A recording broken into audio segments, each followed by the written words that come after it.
Today, the Senate Judiciary Committee will continue its work on an issue on the mind of most American families: how to keep our kids safe in the internet age.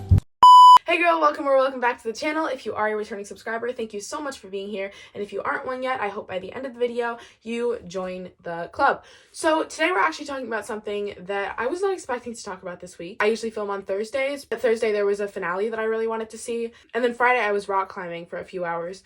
And so, yeah, I mean, I didn't really have time, but it's Saturday morning. You guys will see the video later today. And I'm just like, I need to talk about this. So, I mean, let's go. As you guys may or may not have heard, the US government is actually planning to pass some legislation, make some new laws and systems regarding whether or not kids can use social media.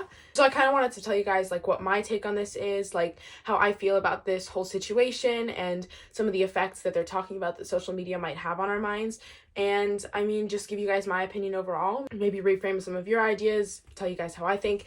And then if you disagree with me, I would love to hear that down in the comments, because I always love reading what you guys have to say, especially when it's different from what I have to say, because I love thinking about like new thoughts and new ideas that I might not already hold. So without any further ado, I want to read an article about this and then give my general take on the whole situation and what's going on. All right. This is a CNN article. Senators unveil bipartisan legislation to ban kids under 13 from joining social media platforms. A new federal bill unveiled Wednesday would establish a national minimum age for social media use and require tech companies to get parents' consent before creating accounts for teens, reflecting a growing trend at all levels of government to restrict how Facebook, Instagram, TikTok, and other platforms engage with youth users. The proposed legislation by a bipartisan group of U.S. senators aims to address what policymakers, mental health advocates, and critics of tech platforms say is a mental health crisis fueled by social media. Under the bill, known as the Protecting Kids on Social Media Act, social media platforms would be barred from letting kids below the age of 13 create accounts or interact with users, though children would still be permitted to view content without logging into an account, according to draft text of the legislation. So yeah, basically the whole idea of the article is kind of rooted in the idea that kids should not be using social media. And in fact, it's kind of been uniting both sides of the political aisle, as so many senators and legislators just believe that we should not have access to social media. And to some degree, I agree with this statement, actually. So just the other day, a bunch of CEOs from tech companies and social media platforms went in front of the Senate to answer questions. I believe these were the CEOs of Facebook, X, Instagram, Snap, TikTok, and Discord. Wow, I can't believe I got that. But they went in front of the Senate to answer questions regarding social media safety surrounding kids. A lot of these senators, the way that they were talking about social media, they really seemed so out of touch. Like, I would personally not be mad if sites like Discord or Reddit were 18 plus, because they're very unmoderated or under-moderated, and that is not always a safe place for kids to be. But the questions that these senators were asking, and I will put a link to this whole live stream or whatever if I can find it in the description, but the kinds of questions they were asking were framing Instagram and YouTube and Twitter, which they were talking about in these conversations, like Discord, when it's really not. Discord is is moderated in such a different way to Instagram or YouTube or Twitter or whatever, that I think it should really be an entirely different conversation. And we shouldn't just be talking about social media as a monolith where it needs more moderation overall. I think platforms like YouTube are definitely safe for a 13-year-old to be on. I mean, I'm here right now, am I not?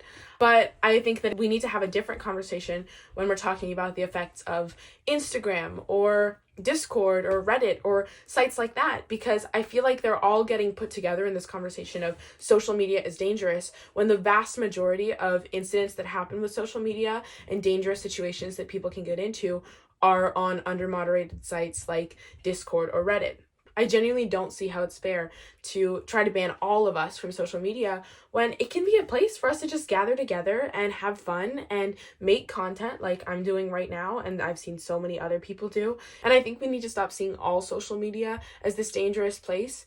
I think in general, with conversations with older people about social media, not to slam them or be hateful towards older people at all, but when you have something that they haven't grown up with, like social media, they see stories that are 10 years old, 15 years old, even 7 or 8 years old, and they take them as modern and reason that we need to ban social media today.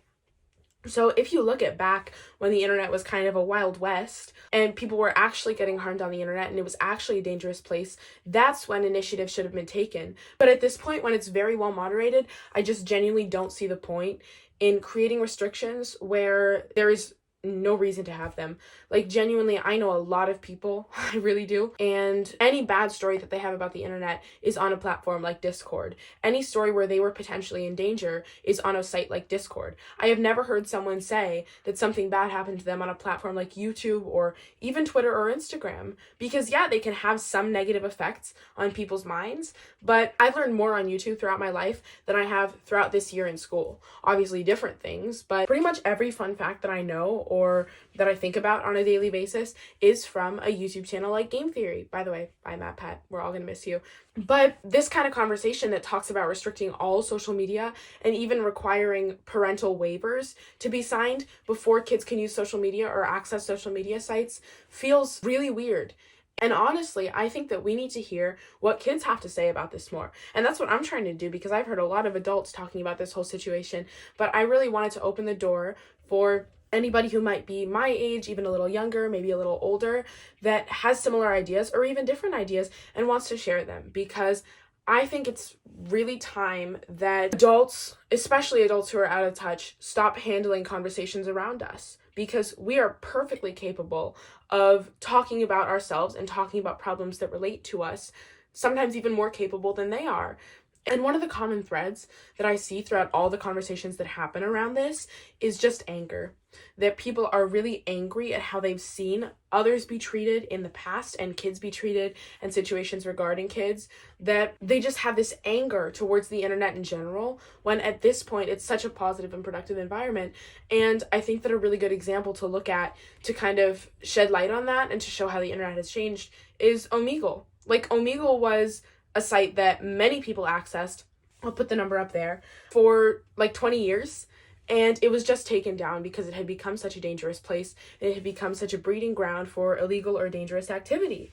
And that's the kind of thing that perfectly represents how the internet has changed. That it used to be that kind of anything went and there were dangerous pockets, but for the most part it was safe. At this point, all the dangerous pockets are pretty much gone, and it's very difficult to find something or someone dangerous on the internet, and it's becoming more and more difficult every day. And now, if you look at a site like Discord, it might be a little bit easier to find dangerous or illegal activity, but that's exactly my point. Kids should not be on Discord. I use Discord maybe once a month to check like the Gorilla Tag Discord, just because that's where they post updates, but I don't actively engage with it. I don't see it as a place where I should be engaging, because it can just be so dangerous. And honestly, if I had to have like a tier list of what I think is the most dangerous to the least dangerous and what I would care the most about giving up to these privacy protection acts and to the government, I would put Discord at the bottom, right? Because that can actually be dangerous. And then above that, maybe Reddit or Instagram, and then Twitter, and then Snapchat, and then YouTube, right? Because the further up that ladder that you go, the safer those platforms get. And I have never had a negative experience on the internet throughout all my years on it. And I genuinely know like one person who has, and we should not be taking that as reason enough to ban this wonderful place that is such a fruitful environment for learning and everything from an entire demographic. I have learned more from the internet than the internet has taken away from me, if that makes sense. Like, yeah, sure, I can blame the internet for some executive functioning issues or maybe having a shorter attention span, but I can also blame the internet for my passion for science or for all the random facts that I know or for getting me into coding. I owe that to the internet, because without the internet, I wouldn't even be interested in those things because I wouldn't have had access to them. And social media has played such a huge role in that too, because I see people that are similar to me or have had similar stories to me that I can then look up to and take inspiration from. We really need to think more critically in general about these brash decisions to just entirely revoke social media access for people younger than 13, or even to require explicit parental consent if you're over 13. It just feels really, really ridiculous to me. And if you have a similar idea, or if you have a really different idea to me, please remember to drop it down in the comments. I really do read those, and I try to respond to as many as possible.